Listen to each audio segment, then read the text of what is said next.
নমস্কার বন্ধুরা, রিঙ্কির সবার একটি নতুন ব্লগে তোমাদের সবাইকে অনেক অনেক স্বাগত। তো চলো, আজকে চলে এসেছি, সবজি কাটছি। আজকে করব পটলের ঝাল। ঢেঁড়স কটা নিয়েছি, কিন্তু নাও করতে পারি, রেখে দেওয়ার চেষ্টাটা করব বেশিরভাগ। আর করব ডাল, আর একটু দেবো আলু সেদ্ধ। তো আমার এখানে চাল দেওয়া হয়ে গেছে, আমি চালটা দিয়ে দেবো।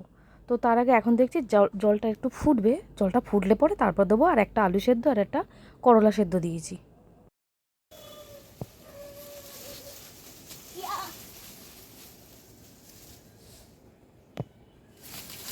ছেড়ে দে বাবু, ছেড়ে দে, ছেড়ে দে, ছেড়ে দে, ছেড়ে দে, ছেড়ে দে, ছেড়ে দে।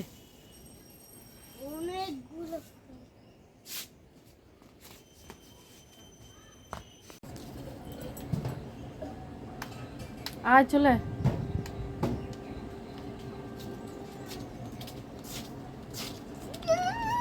পড়তে বসবি না? পড়তে বসতে হবে তো। এই বাড়িটা দেখতে পাচ্ছ?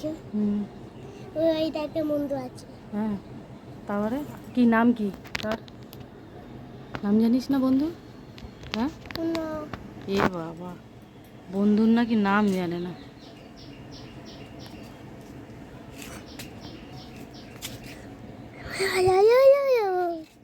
বন্ধুর নাম বল, কি বন্ধুর নাম কি?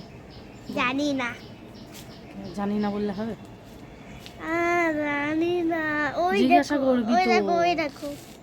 হ্যাঁ, বন্ধুটাকে তো জিজ্ঞাসা করবি যে আরে বন্ধু তোমার নাম কি। আরে বলুন, দেখো ওইটা, ওই যে হ্যাঁ, ওই ঠিক বাড়িতে, আছে। ওই ওই বাড়িটা দেখতে পাচ্ছ? হুম, ওইটা আমার এক বাড়ি। এটা বন্ধুর বাড়ি, দাদা না, বন্ধু। ওকে দাদা বলে ডাকি। দাদা বলে ডাকিস? ওটা আমার 8 বছর, ওটা 8 বছর। তুই বয়সও জিজ্ঞাসা করেছিস? ছি ছি, কারোর বয়স জিজ্ঞাসা করতে নেই বাবা। আমি বয়স তুই ছোট না? ছোট ছোটর মতো থাকতে হবে। না, হ্যাঁ, আমি সৌদের বয়স জিজ্ঞেস করি।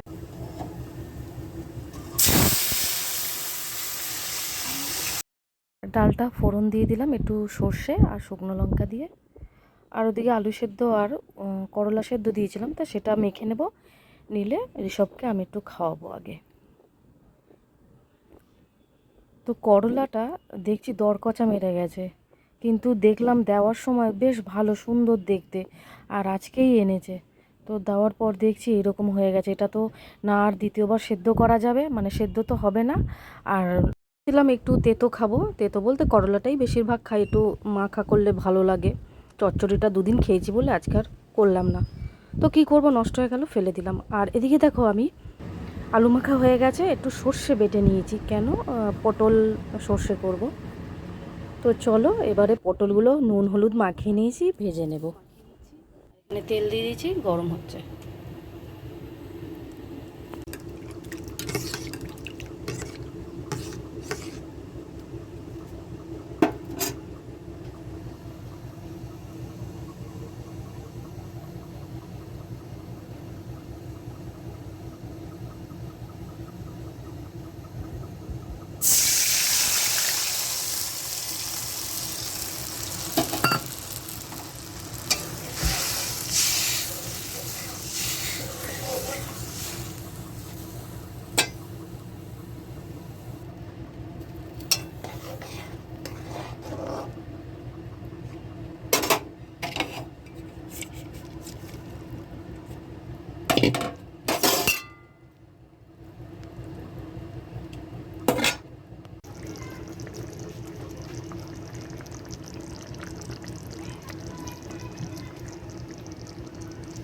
পটলের ঝাল হয়ে গেছে, আর দুটো বাসন ছিল, বাসন মেজে নিয়েছি, গ্যাসের জায়গা পরিষ্কার করে নিয়েছি।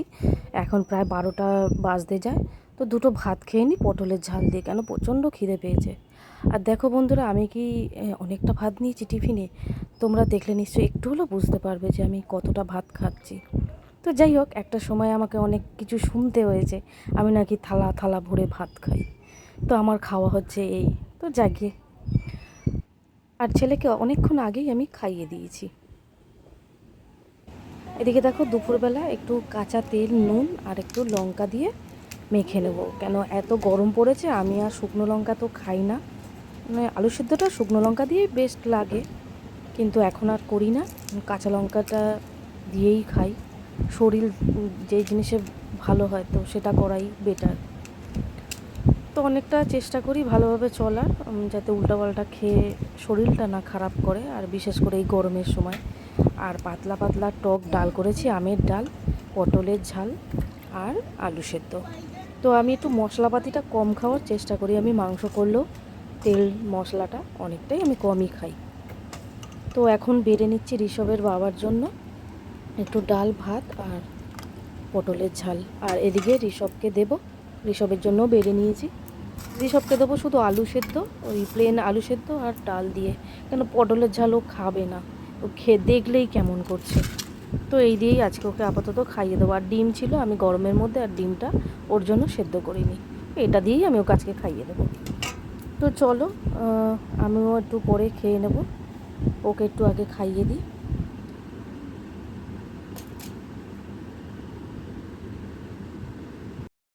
তো দেখো এখন প্রায় বিকেল 5:30 বাজে, আমি শ্যাম্পু করলাম। আর আজকে কদিন গরম পড়াতে প্রত্যেক দিন 2-3 বার করে গা ধুচ্ছি, মানে মারাত্মক মারাত্মক গরম পড়েছে, একদম ঘরের মধ্যে থাকা যাচ্ছে না। আজকে তো আমার দেখছি পা ঠাগুলো জ্বালা করছে, এত কষ্ট হচ্ছে। আর এই দেখো আমি তখন অন্ধকারে ছিলাম, এখন আলোটা জ্বালালাম। আর আলো জ্বালাতে একদমই ইচ্ছা করছে না, এত গরম লাগছে, মনে হচ্ছে অন্ধকারেই থাকি, এত গরম। তো এদিকে ঠাকুরের জায়গাটাও সন্ধ্যাবেলা একটু পরিষ্কার করে নিলাম, কালকে একটু পুজো দেবো, আজকে পরিষ্কার করে নিলাম। আর ওদিকে ঋষভকে পড়তে পাঠিয়ে দিয়েছি, মানে আমি দিয়ে এসেছি, গিয়ে একটু জল বিস্কুট খেয়ে পড়তে গেছে। ও আসতে দেরি আছে, প্রায় 8টা মতন, 8টা 8:30 বেজেই যায়। আর আমি এখন একটুখানি, গরম যতই পড়ুক, একটু র চা না খেলে আমার ভালো লাগে না। তো সন্ধ্যাবেলা একাই আছি, একটু র চা করবো, র চা করে একটু খাবো। আর ব্লগে তো বেশিরভাগ থাকি আমি আর আমার ছেলে, আর সেরকম তো ঋষভের বাবাকে পাওয়া যায় না, যেহেতু কাজে ব্যস্ত থাকে, অন্য অন্য কাজে যায়।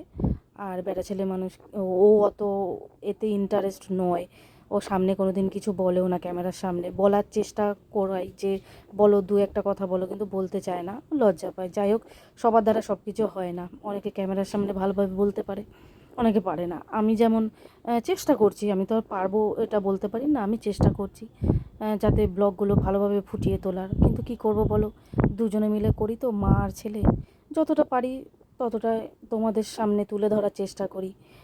আর কি বলবো, তাহলে বন্ধুরা আজকে ভিডিওটা এখানেই শেষ করছি। তোমরা ভালো থেকো, আবার দেখা হবে।